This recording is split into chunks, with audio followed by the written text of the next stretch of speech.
ఈ దేశంలో స్త్రీలు జాకెట్లు వేసుకోకూడదు, అది చట్టం. మొన్న రీసెంట్గా సినిమా కూడా వచ్చింది ఒకటి, అదేదో జరగలేదు అనుకుండేరు, అది జరిగింది. అది ఈ దేశంలో ఉన్న చట్టం.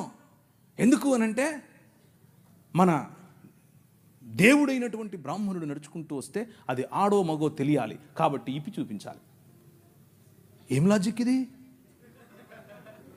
ఏం లాజిక్? అవును, ఇది ఎవరికి ముఖ్యంగా బడుగు బలహీన వర్గాలకు జాకెట్లు వేసుకునే అధికారం లేదు అన్నారు. ఎందుకు లేదు? వేసుకోకూడదు నువ్వు అన్నారు. వేసుకుంటే స్తనాలు కోశారు. మీ స్తనాల బరువు చూసి దానికి పన్ను విధించారు. బాగా బలిశావులే కట్టు అన్నారు. కానీ ఒక పేరు చెప్తాను, విన్నోళ్ళు చేయొద్దండి. Charles Mead